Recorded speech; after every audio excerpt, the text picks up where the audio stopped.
Et l'invité aujourd'hui s'appelle Clara Pelletier, bonjour. Bonjour. Vous êtes entre autres réalisatrice bordelaise, on va parler un petit peu de vous, de votre parcours, mais si vous êtes là, c'est parce que vous avez, après avoir remporté le prix Jeune Création M6, vous êtes l'autrice d'un reportage, d'un documentaire sur Les Amours, la Révolution Z, un documentaire qui sera très prochainement projeté à Mérignac dans le cadre du festival Quartier Libre. Avant de parler des amours, de la Révolution Z, parlez-nous un petit peu de vous, Clara Pelletier, parce que à la base, vous avez un master en management et en communication et en marketing. Comment, avec un CV comme celui-là, on finit par faire un documentaire sur l'amour et la génération Z? C'est une très bonne question. L'année dernière, j'ai eu la chance de participer à ce concours. En fait, j'ai fini mes études, donc comme vous l'avez dit, en communication et en management. Je suis partie en voyage. J'ai profité pendant un an et demi. La césure, c'est ça? Exactement, la césure. Typique de ma génération, finalement. Et l'idée, c'était de rentrer. Et pendant mon voyage, j'avais beaucoup fait de photos, beaucoup fait de vidéos, ce qui est quelque chose qui m'a toujours passionnée. Et l'idée, en rentrant, c'était de devenir freelance en gestion de projet, qui était donc mon métier de base, et d'ajouter de la vidéo avec ça. Et c'est pour ça que j'ai décidé de participer au concours, qui est le prix de la Jeune Création M6+. Alors, qu'est-ce qui vous a intéressé dans ce concours? C'est le fait de mettre en action votre amour pour la vidéo ou le sujet de cette année, de cette année-là?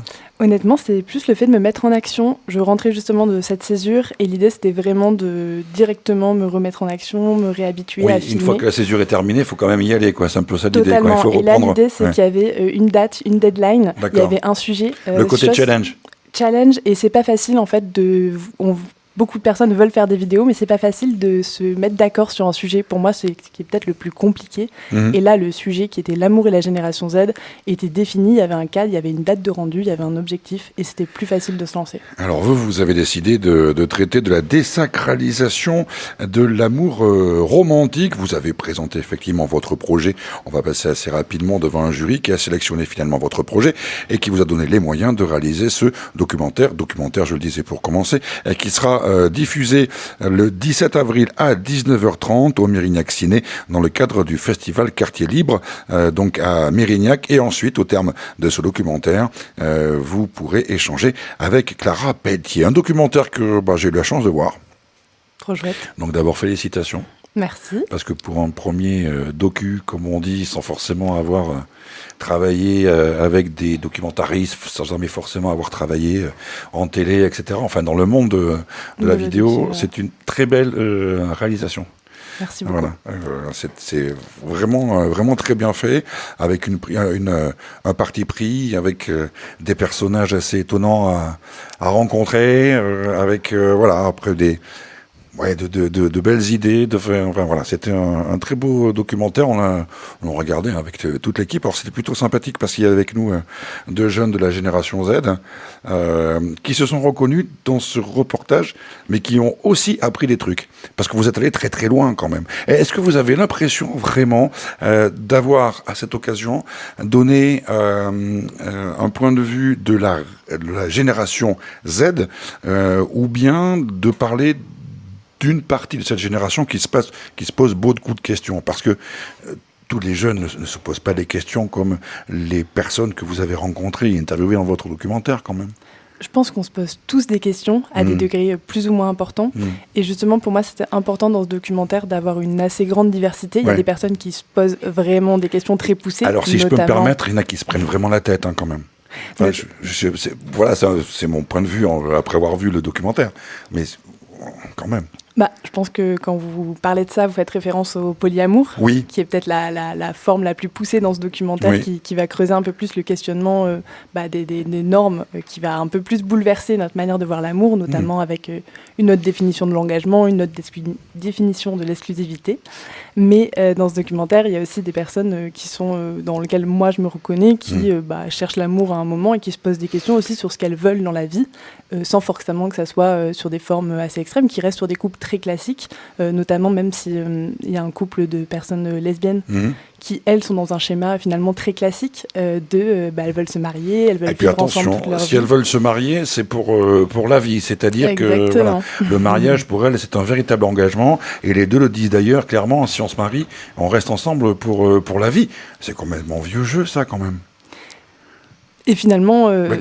Parce que dans le même temps, on apprend dans votre documentaire que dans une vie, c'est Boris Cyrulnik qui le dit, il y aura dans sa vie 4 ou 5 moments où on vivra en couple. Donc Boris Cyrulnik dit, maintenant même ce sont des couples en CDD. Exactement. Et en même temps, vous avez 2 jeunes femmes qui ont l'intention de se marier pour vivre ensemble toute leur vie.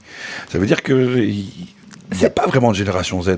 Ou de façon de voir l'amour. Je pense que c'est ça la beauté de la génération, c'est la diversité. Et je crois que c'est Gilbert Boujaoudé qui dit que, en fait, oui, il y a des nouveaux codes, mais on n'a pas réinventé tous les codes. Et il y a aussi beaucoup de personnes qui préfèrent conserver les codes de l'ancien temps, si on peut dire comme ça. Voilà, d'accord. Ouais, c'est vraiment ça, pour moi, la beauté de la génération Z, en fait. Et est-ce que c'est un documentaire qui vous a aussi permis, vous, de trouver des réponses à certaines des questions que vous pouviez peut-être vous poser ? Est-ce que vous étiez dans ce questionnement vous-même à ce moment-là ou pas du tout ? Je sais pas vraiment à chaque fois comment répondre à cette question. Je pense que ça m'a permis de creuser des sujets, des questions que je m'étais posées, notamment la désacralisation de l'amour romantique. C'était le sujet de mon pilote de documentaire, donc ce que j'ai proposé pour gagner ce concours et ensuite réaliser le documentaire. Et ça, c'était plus un constat que moi je faisais de ma vie, de me dire aujourd'hui je ne suis pas en couple, et si je regarde autour de moi les personnes qui sont le plus présentes et qui ont été le plus présentes et qui seront présentes dans le futur, ce sont mes amis, et notamment quelle place prend l'amitié aujourd'hui dans la vie amoureuse globalement et dans la vie quotidienne finalement par rapport à la vie de couple plus romantique. Ça, c'était déjà des questions que je me posais. Ça m'a permis un petit peu de creuser ces sujets-là et d'aller chercher aussi d'autres réponses à des formes peut-être plus engagées. On va parler d'un moment, effectivement, où là, il y a beaucoup de questionnements parfois complexes, lorsque vous rencontrez ce trouble, c'est ça, Non, c'est pas un trouble. Non, mais voilà, ça y est. Voilà, je commence déjà à être paumé. Mais c'est pas un trouble. Un trouble, c'est 3 personnes qui sont ensemble. Oui, non, le polyamour, là, c'est Floriane qui est avec une femme et qui est aussi avec un homme. D'accord. Donc, mais ces 2 personnes-là ne relationnent pas. Ah, ok, d'accord. Donc ça ne forme pas un trou. C'est pas un triangulaire. Non, on appelle ça un polycule. Si vous avez vu dans le documentaire, c'est un polycule de se dire toutes les relations que peuvent avoir certaines personnes. Alors à un moment, justement, la jeune femme qui est au centre de tout ça s'amuse à faire une sorte de schéma de ces différentes relations. Le fameux polycule. Et elle arrive à je ne sais pas à combien dizaines. Mais ce qui est intéressant sur ce schéma, c'est qu'elle ne met pas seulement ses relations amoureuses, elle va aussi mettre ses amitiés très fortes. Et ça, je trouve que c'est assez caractéristique de la place qu'on donne à l'amitié aujourd'hui dans notre génération. Alors, on va pas spoiler, mais voilà, l'amitié prend une place importante dans ce documentaire. On va rester quand même sur ce polyamour. Donc, la jeune femme qui est au centre de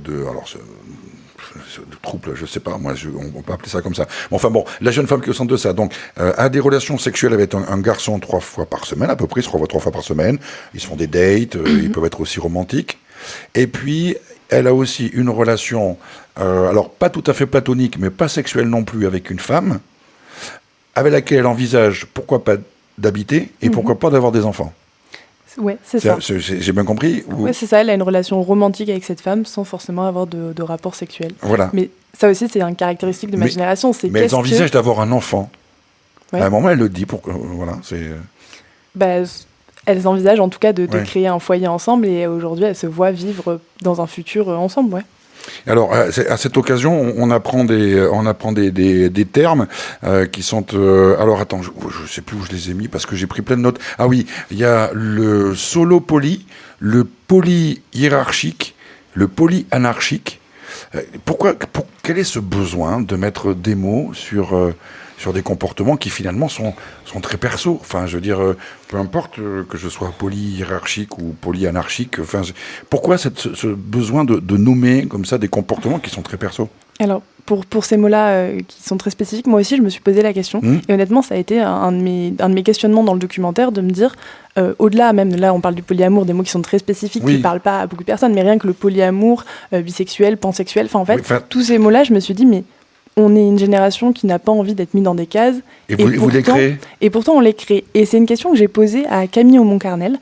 Et j'ai trouvé sa réponse très pertinente. Elle m'a dit qu'en fait, tous ces mots-là nous permettaient d'exister. C'est-à-dire que nous, on n'en ressent peut-être pas le besoin de poser ces mots parce qu'on n'est pas forcément concernés. Mais les personnes qui sont concernées par ces mots-là, par ces relations-là, par ces attirances-là, poser un mot, ça permet d'exister et de le définir pour les autres. C'est-à-dire que toi qui ne connais pas, tu vas toujours remettre en cause ce qui est dit. Oui, mais tu le ressens pas vraiment comme ça, donc tu n'es pas vraiment en couple. Et à partir du moment où il y a un mot, il y a une définition, c'est posé, et on ne peut pas discuter ces choses-là. Et donc ça permet à des modes de vie, des relations, des pensées, d'exister réellement sans être discuté en permanence. Et je pense que c'est nécessaire dans notre génération, qui est une génération pour moi de transition, et quand on passe justement à des codes très anciens, très normés, à aujourd'hui plusieurs chemins, plusieurs possibilités, on a besoin de redéfinir ces mots-là, de poser ces mots-là pour que ça existe, pour le faire accepter aux générations précédentes, pour le faire accepter aux personnes qui ne sont pas concernées. Mais est-ce que vous imaginez que les générations précédentes, alors je ne vais rien vous cacher, mais je ne suis pas de la génération Z, est-ce que vous imaginez un quart de seconde que les générations précédentes ne se posaient pas les mêmes questions, n'avaient pas les mêmes réponses ou les mêmes doutes, ou ne mettaient pas en place les mêmes types de relations? Bien sûr. Enfin, je pense qu'il y avait ce genre de questions. Bien sûr. Alors c'était peut-être un petit peu plus secret, un petit peu moins dit. On le mettait pas comme ça, on le brandissait pas. Mais c'était quand même quelque chose qui faisait partie, j'allais dire, du quotidien. Pas tout le monde, bien évidemment, mais quand même. Bien. Donc pourquoi ce besoin-là de vous revendiquer étant un tel ou un tel? Mais je pense que c'est l'évolution normale, c'est-à-dire que justement, vous nous avez permis, votre génération, qui avait déjà un peu redéfini les codes par rapport à vos parents, par rapport à vos grands-parents, vous êtes autorisé des libertés qui, nous, aujourd'hui, nous permettent de dire les choses, de brandir et de montrer qu'on se questionne. Et on m'a demandé, oui, c'est quoi la révolution de la Gen Z? Vous révolutionnez pas grand-chose, on réfléchissait déjà à ces questions-là à l'époque. Voilà. Je suis d'accord, vous réfléchissez à ces questions-là, mais pour moi, la révolution, c'est de se dire qu'on en parle et qu'on assume d'en parler. À l'époque, c'était tabou. À l'époque, il y avait plein de personnes c'est encore mal vu dans la société, encore des couples de lesbiennes dans des pays, même en France, en vérité, c'est encore beaucoup mal vu. Et nous, notre génération, ce qu'on est en train de faire, c'est d'en parler de plus en plus pour que justement, ça soit accepté, normalisé et que il n'y ait plus une norme dominante, mais qu'en fait, on puisse s'offrir le choix, parce qu'aujourd'hui, on dit qu'on a le choix de prendre le chemin qu'on veut, mais en réalité, on ne l'a pas vraiment. Le poids de la société, il est énorme, et pour ne pas aller dans un schéma très normé, très classique, il faut avoir du courage. Le poids de la société est peut-être un peu moins lourd aujourd'hui qu'il y a quelques générations quand même. Bien sûr, mais il est toujours lourd.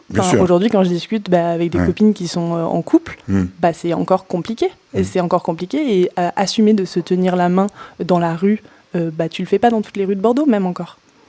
Il y a une chose qui est dite aussi, c'est que vous avez effectivement eu accès à une liberté sexuelle et à l'angoisse qui va avec. Est-ce que c'est pas ça un petit peu, cette liberté que vous avez, que vous appréhendez, que vous utilisez, et puis ce champ des possibles devient tellement immense que tous les questionnements qu'on pouvait avoir maintenant sont multipliés par 10, par 20, parce qu'il y a la possibilité de tout essayer, tout tester, et dans ces cas-là, on finit par se perdre. Complètement. Ça, c'est un peu le paradoxe du choix. C'est un peu le paradoxe de ma génération, c'est de se dire qu'on a une énorme liberté, et c'est une chance qui est géniale. C'est flippant quand même. Et c'est hyper flippant. Oui. C'est flippant parce qu'on a toujours peur de faire le mauvais choix. Quand on a fait un choix, finalement, on a peut-être des regrets de se dire quel choix j'aurais pu faire. Il y a tellement de possibilités qu'on a une peur qui peut-être était moins présente avant. Et forcément, ça rend aussi une génération plus anxieuse. Et voilà. Et il n'y a pas que ça qui rend anxieux. Il y a aussi tout le reste, la situation et le climat et la guerre et l'économie. Enfin, c'est vrai que c'est une génération un peu compliquée. Alors, bien évidemment, et c'est un élément tout à fait important dans votre documentaire, c'est l'importance et la place des réseaux sociaux. On parlait du paradoxe du choix. Qui multiplie par 10, par 20, par 100, je ne sais pas trop combien. Il y a même un de vos... alors c'est marrant parce que le premier mot qui vient à l'esprit, c'est un de vos personnages. Voilà, comme quoi c'était autre chose qu'un documentaire. Voilà, on le vit vraiment comme on suit des personnages. y a un des personnages qui dit, moi, il a 25 ou 26 ans, il dit, moi, j'ai trop souffert de ma rupture amoureuse, j'étais très amoureux de quelqu'un, je ne crois plus à l'amour, je consomme. Et lui, il a une date par semaine, et puis peu importe, voilà, c'est ça que ça offre aussi les réseaux sociaux. Il y a une espèce d'hyper-consommation, et finalement, on est un peu comme les enfants devant un poule bonbon, quoi. On veut tous les goûter. Et c'est terrible comme image. Ben, oui, non, c'est avec l'image est malvenue. C'est la première qui m'a traversé l'esprit. Mais il y a un peu ce côté-là, c'est-à-dire les enfants qui ont envie de tout essayer, parce que tout est possible. Donc il y aura forcément meilleur ailleurs. Donc je ne peux pas me fixer. Et on en parlait du paradoxe du choix dans la vie en général, mais sur les applications de rencontres, c'est x1000 dans le sens où tu as accès en swipe en te disant, bon, bah, cette personne, elle est peut-être bien, mais peut-être que quelqu'un d'autre est meilleur. Et ce qui est terrible également sur les applications, c'est que finalement, sur quoi on juge, sur un physique, mais finalement, est-ce que c'est vraiment ça le plus important ? Et aujourd'hui, les applications se battent aussi pour offrir d'autres possibilités, notamment avec des questions plus poussées sur certaines applications qui se spécialisent. Il y a aussi des rencontres en réel, de plus en plus, qui essaient de se faire. C'est possible, hein, vous le savez ça ? Bien sûr, mais je pensais au dating. Ça peut arriver, oui. Alors ça c'est pareil, c'est très étonnant. On va pas tout raconter parce qu'il faut vraiment que vous alliez voir le 17 avril ce documentaire Amour, la révolution Z de Clara Pelletier, parce qu'il y a un moment assez étonnant où il y a un garçon célibataire qui se retrouve dans une grande salle, et en fait c'est sa meilleure amie qui va faire la promotion de son pote sur scène. Oui, complètement. Alors ça vient des États-Unis, c'est ça ? C'est le pitch dating. Ouais. Le pitch dating. C'est ça. Mais il y a de plus en plus de concepts comme ça, assez novateurs sur le dating. Je ne sais pas si vous voyez passer sur les réseaux sociaux, mais il y a énormément de concepts où il y a 2 personnes sur scène et un animateur qui va peut-être essayer de leur poser des questions, voir si ça match.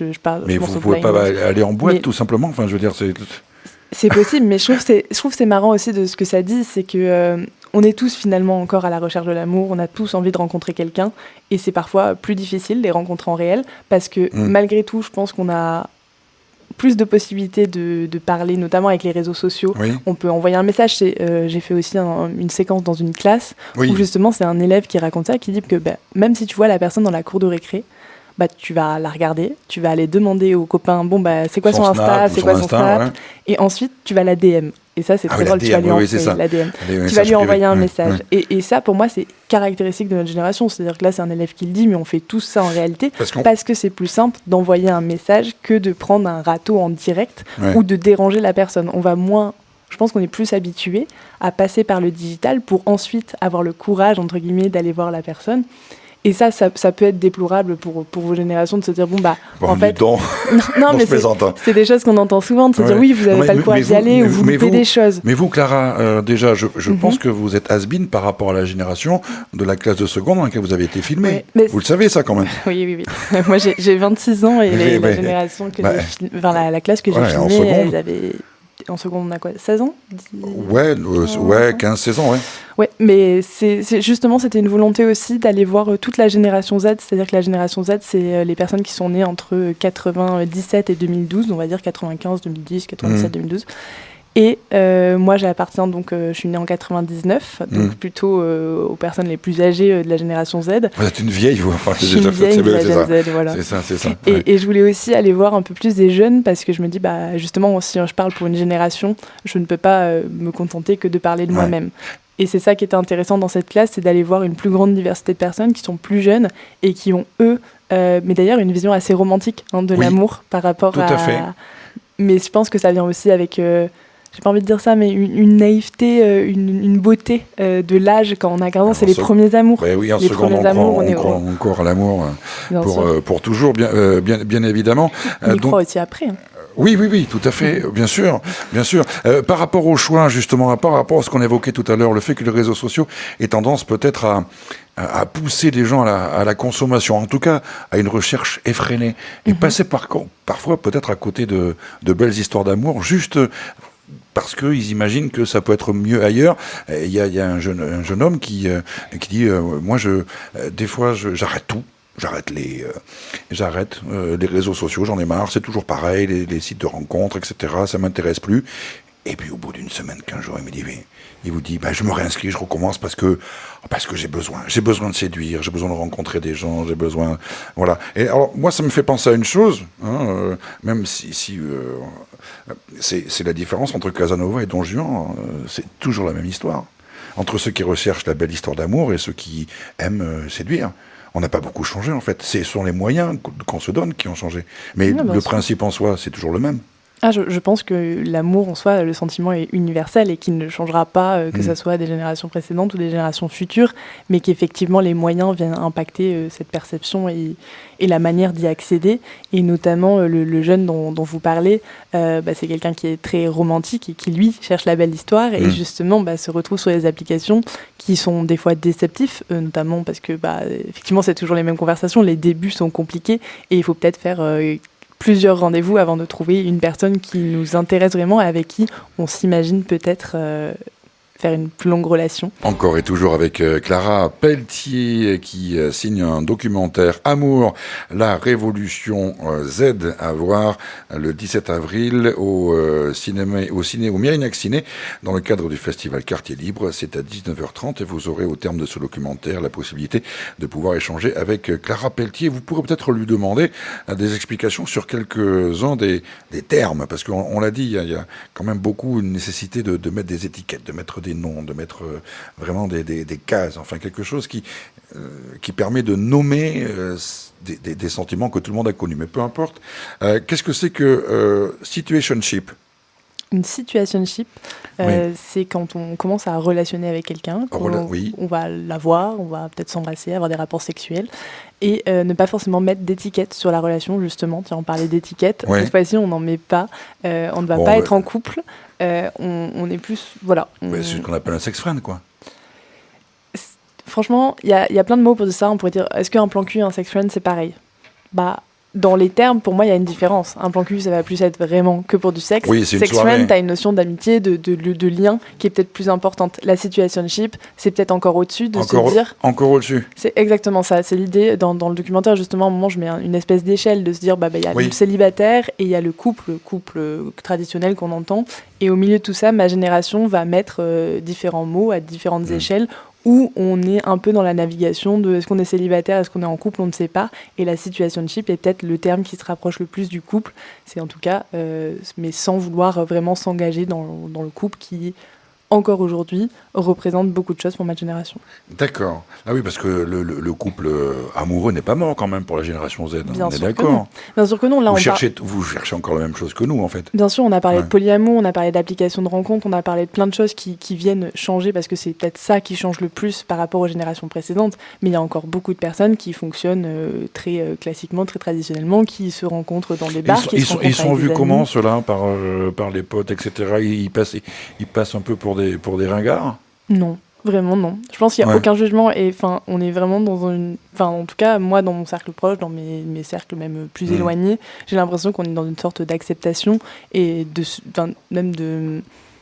Pourquoi juger, en fait ? Pourquoi, si toi, tu trouves ton bonheur là-dedans, finalement, c'est tout ce que je vous souhaite, c'est tout ce que je souhaite à tout le monde. Ah, ça avait un nom, ça. Ça avait un nom. La compersion ? Non, c'est pas ça. Oui. Oula, non. Non, c'est pas ça. Il faut s'y retrouver quand même. On vous aime beaucoup, les aides, mais c'est pas toujours... Alors, c'est pas la compersion, ça. La compersion, c'est plutôt c'est expliqué dans le cadre du polyamour, qui est souvent il y a de la jalousie, donc on va envier quelqu'un ou quelque chose comme ça. Et la compersion, c'est le fait d'être heureux pour la personne, même si elle vous trompe. Même si, du coup, il n'y a pas de tromperie si on est OK. Non. Et non. Et non. Oui, forcément. C'est-à-dire qu'on est heureux pour la personne, même si elle n'est pas qu'avec nous. On est heureux qu'elle soit heureuse aussi avec quelqu'un d'autre. D'accord. Et pour moi, non, ça ne revient pas tout à fait à ce qu'on disait. Là, c'est plus... Oui, j'ai encore besoin un petit peu de réviser mon vocabulaire. Non, bien sûr, mais... L'idée, en tout cas, ma génération, qu'on soit sur les applications, qu'on n'y soit pas. Et d'ailleurs, c'est peut-être même encore un peu mal vu, moi, encore de ma génération. C'est pas rentré dans les mœurs complètement. Bon, encore beaucoup disent j'ai pas envie de raconter à mon enfant, lui dire bon on s'est trouvé sur Tinder. On a quand même cette envie de romantisme, de se dire bon on s'est croisé à un bar, c'était l'ami de quelqu'un. D'accord. Et on a encore cette envie-là. Et donc les applications de raconter une belle histoire. Sont des fois, bien sûr, sont des fois mal vues. Et pourtant, moi je pense en tout cas qu'il peut y avoir de très belles histoires sur les applications. Et pour moi ça reste un moyen et c'est ce qu'on en fait après. Alors, Love Bomb. Le love bombing. Le love bombing, c'est le fait dans une relation, quelqu'un va envoyer beaucoup d'amour au début, va envoyer plein de messages, beaucoup d'attention. Je ne peux pas me passer de toi, tu me manques déjà. Exactement. Et au bout d'un moment, quand la deuxième personne finit par tomber amoureuse et elle aussi a envie de tout cet amour, cette personne va gentiment disparaître ou en tout cas envoyer beaucoup moins d'amour.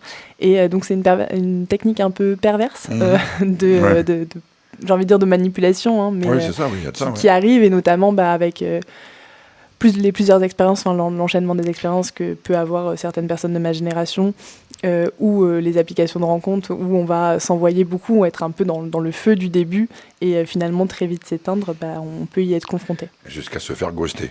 Jusqu'à se faire ghoster. Ça, je l'ai, ça. Celui-là, j'ai compris. Quelqu'un arrête de nous répondre du jour au lendemain. Celui-là, j'ai compris. Green flag, red flag. Alors ça, c'est les points positifs et points négatifs. Pour faire simple d'une personne. Alors, il y a aussi soft lunch et hard lunch. Ça, mais c'est des termes, c'est rigolo. Moi, je voulais les mettre parce que justement, ça prouve qu'il y a énormément de termes. C'est ça qui est très étonnant dans votre document. Est-ce qu'on les utilise? Non. Non, là, non. Soft lunch, hard lunch, et même quand je vais voir, je pourrais vous expliquer ce que c'est, mais je pense que c'est pas vraiment utilisé. Et c'est pareil, quand j'ai été voir la classe de seconde, justement, je leur ai demandé, moi, j'avais vu des choses sur TikTok, donc là, j'ai eu l'impression d'être très vieille, mais on parlait de la boulangerie, du pain, etc. C'était des termes qui étaient utilisés par les jeunes, qui aujourd'hui sont utilisés, je pense, à cause de TikTok. Donc le pain, c'est un beau gosse. Donc tu vas avoir une boulangerie, c'est toutes les personnes que tu trouves belles ou des choses comme ça. Et je leur ai demandé justement au lycée. Et ils m'ont dit, ça vient de TikTok, mais on ne l'utilise pas maintenant. Enfin, nous, on ne l'utilise pas. Donc c'est rigolo de se dire qu'il y a quand même une certaine caricature aussi de ma génération, de les applications, ça vous énerve, les mots et ouais. tout. Je pense que moi, ce que je trouve dommage, justement, c'est ce qu'on retient de mon doc, alors qu'il n'y a pas que ça. Oui. On n'a pas fini d'en parler. Bien sûr. Non. C'est pas que ça m'énerve, je pense que c'est une réalité. Et je pense que c'est ce qui amuse le plus, finalement. Oui. Mais souvent, on ne dit que ça. Et ça, je trouve ça gênant parce que c'est loin d'être que ça. Et c'est loin d'être la seule réalité. On l'a dit. On parle de polyamour, on parle d'app, on parle de plein de choses. Mais en réalité... on a encore une vision très romantique de l'amour, il y a encore des couples qui sont très classiques, il y a encore de très belles choses, et c'est justement aussi pour ça que moi j'ai trouvé ce sujet passionnant, c'est d'aller aussi à l'encontre de toutes les idées qu'on pouvait avoir sur ma relation, qui était aujourd'hui incapable d'aimer et qui ne faisait apparemment que sauter de relation en relation. Alors, il y a une chose, moi, que j'ai ressenti de façon très nette au fur et à mesure de votre documentaire, c'est, si je peux me permettre, pour moi, la plus grande révolution de la génération Z, c'est pas forcément tout à fait l'amour, c'est la place que les femmes veulent avoir ou pas dans ce mot amour, dans la relation amoureuse. Et moi, sincèrement, c'est ce qu'on sent venir tout au long de votre documentaire, ce côté-là. Et d'ailleurs, vous avez une séquence où plusieurs femmes disent moi, je ne veux pas tout sacrifier pour mon mari. Moi, je ne veux pas être d'accord pour tout, pour lui faire plaisir. Une autre qui dit, mais si moi, je dis les choses qui me plaisent pas et je veux pas faire de compromis, pourquoi ce serait à moi d'en faire? Une autre qui dit, mais moi, si je change ma contraception, par exemple, ce sera à lui de s'adapter, voilà. Et ça, je pense que ça, est-ce que quelque part, c'est pas la vraie grande révolution de cette génération Z? Si, bien sûr, ça va avec. Pour moi, c'est une évolution qui est hyper importante, et ça vient avec tous les mouvements qui ont commencé à mai 69, qui aujourd'hui MeToo. Ouais. Bien sûr. Et je pense que ça découle de tout ça, et moi, je suis très contente qu'on en arrive là, justement, à repositionner un petit peu la place de la femme, et qu'elle-même ait le droit, et que ça soit accepté, de justement se demander quel rôle on a envie de jouer dans ce couple. Déjà, il faut que les femmes en aient l'idée et conscience qu'elles ont le droit de l'exprimer. Et puis en fait, il faut que leur partenaire accepte aussi. Ça, c'est un petit peu moins évident, parce qu'il y a aussi un passage sur les violences, etc., qui sont... c'est pas la plupart, c'est pas l'essentiel de votre document, mais il y a quand même un petit passage, malgré tout, sur... Bien sûr, ça me paraissait important d'en parler, parce que pour moi, on reste dans une société patriarcale, et ça se voit encore aujourd'hui dans l'amour qu'on vit, et ça me paraissait important de donner la parole à des femmes qui, justement, vous vous sentez oppressée? Est-ce que personnellement, je me sens oppressée ? Vous sentez cette charge qu'on dit patriarcale, vous le sentez au quotidien sur vos épaules? Vous avez l'impression d'être limité dans vos actions, dans votre liberté? Est-ce que vous avez Parce que la société patriarcale, c'est compliqué à... Bien sûr, enfin, en tout cas, je ne sais pas si je le sens sur mes épaules parce qu'en vérité, j'ai toujours vécu avec ça, donc je ne me pose pas vraiment de questions là-dessus. Oui. Mais est-ce que je le constate ? Oui. Oui, bien sûr, je le constate. Il y a encore, là on parle de l'amour, mais il y a encore dans plein de domaines, les femmes sont moins écoutées que les hommes, dans les métiers, les femmes sont moins payées que les hommes. Enfin, il y a encore aujourd'hui des inégalités qui sont présentes. Et dans l'amour, la charge mentale notamment, est quelque chose qui reste encore très féminin et pour lequel ma génération se bat de plus en plus pour dire pourquoi ça serait aux femmes de gérer les enfants et plein de choses. On peut faire une petite heure d'émission sur la charge mentale, mais bon, ça va être, je pense qu'on va pas avoir le temps parce que c'est pas l'essentiel de votre documentaire, mais juste un petit mot. La charge mentale, c'est aussi, à mon sens, une façon qu'ont les femmes d'appréhender le quotidien qui n'est pas le même que les hommes. Mais ça vient d'où ? Voilà. Bien sûr, mais on ne peut pas finir sur ça. Ça y est, je pense que j'ai énervé Clara Pelletier. Je suis désolé, je ne voulais pas vous énerver. Non, pas du tout, mais je pense que moi, c'est vraiment des questions que je me suis posées, de me dire, mais en fait, est-ce que finalement, ça ne me fait pas plaisir de prendre cette charge-là et tout ? Mais en vérité, si, parce qu'on le fait, parce que moi, je me dis, si, ça a toujours été comme ça. Mais en vérité, c'est parce qu'on a été éduqués, on a vu que ça se passait comme ça, et peut-être qu'on intériorise ce rôle qui, je pense, des fois, nous porte préjudice. Alors, ce rôle vous porte parfois préjudice, mais effectivement, ça peut être très éducationnel comme comportement et comme façon d'appréhender la charge mentale, notamment, bien évidemment, quand il y a des enfants. C'est ça, surtout, quand on passe un cap, quand il y a des enfants par rapport à cette charge mentale, par rapport à la responsabilité qu'une mère peut avoir envers ses enfants. Et je pense que les hommes ont exactement le même sentiment de responsabilité, mais ne le mettent pas en œuvre de la même façon. C'est-à-dire qu'il y a des éléments qui peuvent sembler urgents pour une femme qui ne le sont pas pour un homme, et vice-versa. Bon, voilà, je pense, et pour en avoir discuté avec quelques personnes du sexe féminin, nous sommes arrivés à être tout à fait d'accord. Comme quoi, voilà. C'est pas pour clore le débat, mais je pense que la charge mentale, c'est aussi une façon de considérer que l'homme ne peut pas avoir concrètement sa place s'il ne fait pas exactement comme le souhaiterait la femme. Il faut laisser aussi que les femmes laissent la place aux hommes et accepter que les hommes fassent différemment. Je pense que c'est un large débat, mais si on revient sur le couple... C'est un large débat, oui. Si on revient sur le couple, il y a quand même une notion de se dire qu'on ne peut pas mentir que généralement, dans un couple, justement, prenons un schéma très classique, la vaisselle. Oui. La vaisselle, c'est un truc qui doit être fait quotidien. Les machines, c'est un truc qui doit être fait au quotidien. Oui. Et on peut se mettre d'accord dans le couple. Pourquoi ? Au quotidien, dans la semaine, sinon tu finis par ne plus avoir d'assiette et tu finis par ne plus avoir de linge propre. Oui. On est d'accord que ça doit être fait. D'accord, mais au quotidien, pourquoi ? Non, mais dans la semaine, on s'en fiche un petit peu. Non, c'est pas la même chose. Non, parce que là... C'est là que je vois la différence. Non, vous voyez ? mais moi je ne fais pas au quotidien. C'est pas le bon mot du tout. Non, je ne suis pas du tout la bonne personne là-dessus. Mais pour dire que ça doit être fait. Oui, mais ça doit être fait. Oui, d'accord. Et pour avoir vécu avec différents hommes, et pour voir au quotidien, j'ai un frère, j'ai des cousins, etc. C'est le bordel. Et c'est le bordel, et il n'y a pas de souci, mais si on vit ensemble, on est censé se mettre d'accord sur des règles de communauté. Oui. Partons là-dessus. Oui. Et je pense que les hommes, aujourd'hui, sont plus habitués à ce que cette charge soit prise par la jante féminine. Ok, d'accord. Et c'est pas je pense, c'est... Non, mais vous avez certainement raison, mais je pense que la question n'est pas uniquement à ce niveau-là. Je pense que, j'aimerais quand même qu'on continue à parler de votre documentaire, parce qu'il n'est pas question de vaisselle ou de machine à laver. Mais c'est abordé, justement, c'est un sujet. C'est un véritable sujet auquel je pense que hommes et femmes devraient discuter plus sérieusement. Bien sûr, mais je pense qu'il y a...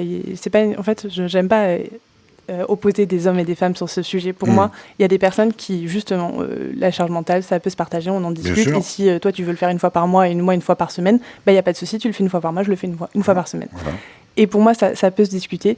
Mais il y a encore aujourd'hui des schémas qui sont très ancrés, des personnes qui accorde ça à la gente masculine, et si on parle de trucs plus extrêmes, il y a du masculinisme, il y a plein de choses qui sont en train de revenir aujourd'hui, et je pense que c'est pour ça qu'il ne faut pas banaliser ce genre de discours en disant oui, mais en fait, c'est pas si grave, les femmes sont plus strictes, etc. Non, c'est pas ça. Je dis pas ça. C'est vraiment une histoire de société, c'est structurel, c'est systémique, et c'est vraiment plus profond que juste, et je pense que ce discours-là, on l'a parce que justement, on est assez éveillé, et je pense que, je parle pour moi, mais je parle pour vous aussi, je pense qu'on est assez éveillé sur ces sujets-là et qu'on y a réfléchi, mais en fait, il y a plein de personnes qui ça n'intéresse pas et que ça ne...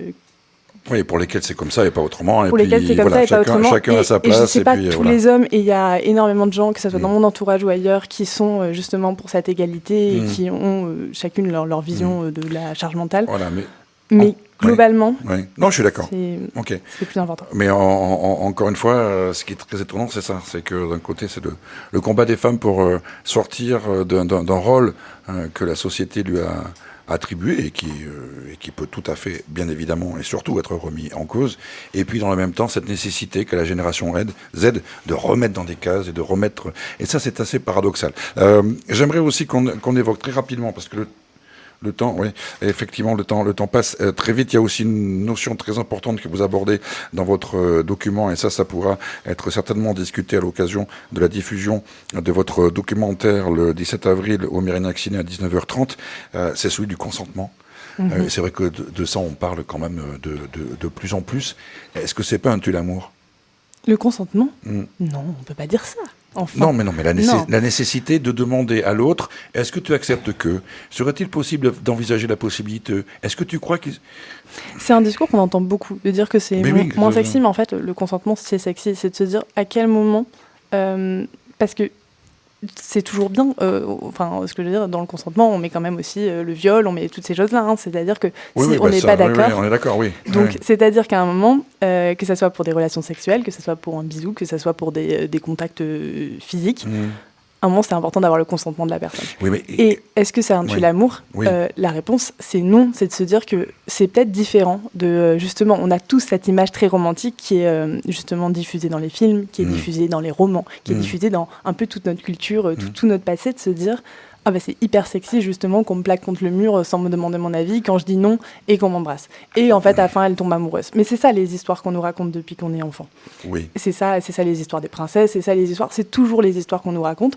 Et c'est pour ça qu'aujourd'hui on trouve ça sexy de se dire ah bah ouais, pour moi, et encore aujourd'hui, moi je me bats contre ces schémas-là, de se dire oui, je trouve ça un petit peu la figure du bad boy est attirante. Mais en réalité... est-ce que c'est pas finalement la source de nos souffrances à la fin ? Concrètement, dans la vraie vie, si. Et se dire que justement, le consentement, ça peut passer par autre chose que demander « excuse-moi, je peux t'embrasser là maintenant ». On peut passer par la parole, évidemment. Ça peut passer par des regards qui... attention à l'interprétation, bien évidemment. Mais je trouve que le consentement... par une certaine douceur dans l'action. Ah mais alors, voilà, c'est ce que j'allais vous dire, parce qu'il y a le consentement dans le cadre effectivement d'une agression ou quelque chose d'un peu violent de la part de l'un ou de l'autre. En général, c'est bien évidemment plutôt de la part de l'homme, mais il y a ce qui peut se passer de façon tout à fait normale, classique, entre deux personnes, avec la tendresse, les regards, les sous-entendus, etc.